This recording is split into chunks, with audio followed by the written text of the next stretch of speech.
announce it? Ferrari Day, baby! So we're gonna go do some driving with I think 20 other Ferraris apparently. It's a lot of cars. What we do is we kind of meet at one point. It's organized by Ferrari. I bought my Ferrari last week. Everyone else has got their Ferrari. And then we drive to some random point in Brisbane. It should be really cool. It's the first time I've ever done anything like this before. And Hamish has already soiled himself. It's coffee, I swear.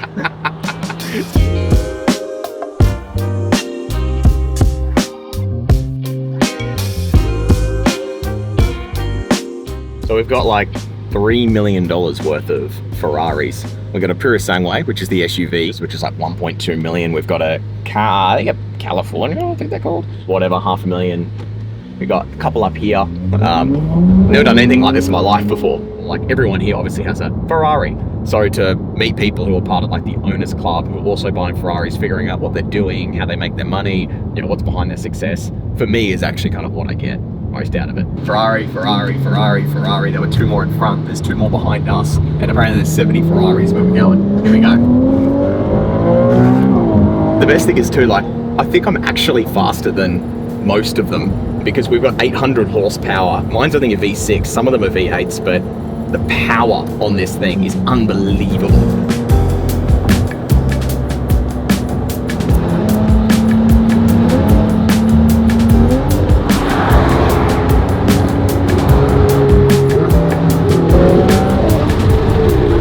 I think maybe because I'm the youngest on this drive day by 20 years and probably had 20 years less driving experience than a lot of these guys. Hopefully we're not going to smash into anyone because this is $500,000. Someone else's car's $500,000.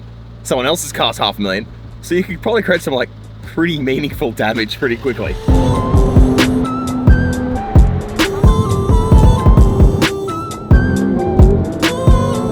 You got a bunch of Ferraris flying off. I think we're almost here. There's been no crashes yet. Just had an ass clench moment of trying to get through some very low dip. All right, here we go. Just try not to die.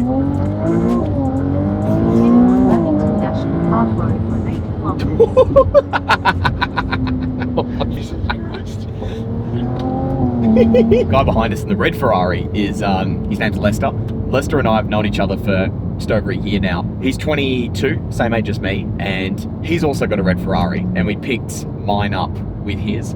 So shout out to Lester, he's a very good driver. I think I'm worse because I'm right up the arse of this yellow Ferrari. But it's nice. Lester and I went up to Mount Tamborine last weekend, and there's not one time where I'm I'm gonna run into him or he's gonna run into me. And that's hard because he goes ridiculous speeds just in a straight line.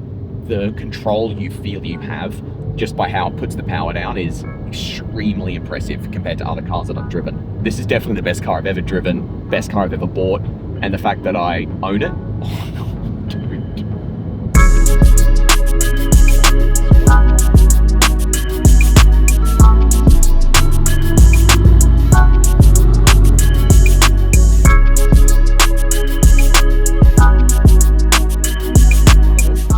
We just finished up a little coffee break. Now we're back on the road. We're gonna go smash some lunch at the Gold Coast. So I'm selling a couple of products. Well, I'm selling one product actually with my younger brother, Nick.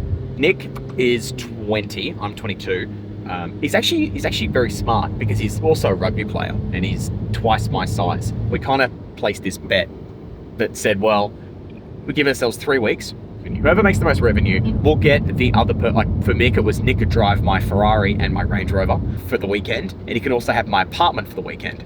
My thing to him was, if you lost, well then you have to go and sleep outside for 2 nights. Essentially that was the bet, but a week or so in we decided maybe we just join forces because we're kind of doing the same thing, we're selling the same product. You're actually pretty good at this, Nick. You're actually pretty good at this, Nick. I'm pretty good at this as well. So why don't we join forces and do it as kind of a brother duo? So that was the decision that we've made, and it's pretty well at the start of that. So we met a few owners as well at the coffee place, and it's really interesting as well learning what they do for work. One guy we met is a gold miner. He obviously doesn't mine the gold, but he just buys stocks in gold companies. It's random wealth creation stories ever. One guy we also met was in plastics, and he has plastic factories here in Queensland and up in PNG as well. He sells plastic bottles to Pepsi and those sorts of companies. So it's just really interesting to hear the types of things, the random things that these people do. They do one thing and they're the expert at that, and that's rewarded through financial success. So it's really, really interesting to kind of see that. And I think Lester and I are definitely the youngest there by about 20 years. And the first time I've ever done a drive day, first time I've ever driven Ferraris around like this, every single person is just like looking. So you feel like you're in this little like fishbowl, but it's cool. It like strokes the ego, which I clearly don't need. We're there and just go valet this thing. Sometimes you gotta thank God and just roll the dice. Pacino.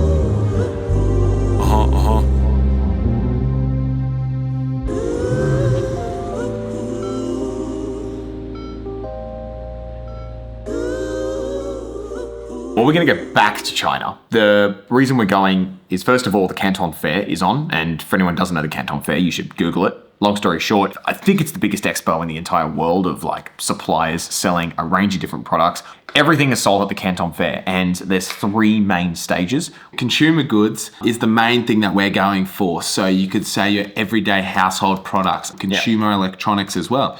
And the big one that we might even go for as well is machinery. So we might come home with 100 tractors. The biggest focus as well is we're going to specific suppliers, just like we did earlier in this series with furniture.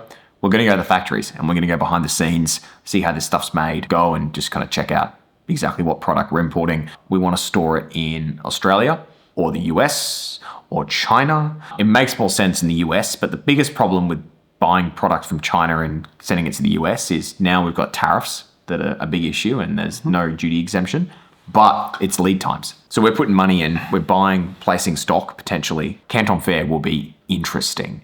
Statistically speaking, more often than not, the people you can trust the most are the ones that you've spent the most time with. And typically that ends up being your family and your closest friends. Now, most people say don't get into business with your family. If you're going for trust and you want people who aren't going to screw you over, then why not do business with family? Because you've got everything else intertwined. Want to have money intertwined, want to have relationships intertwined. You kind of want to pair up and kind of build a bit of a unit versus trying to go your own separate ways and, climb the ladder, but you can climb the ladder together. We can get the upper hand and figure out what leverage we have and just utilize that to the max.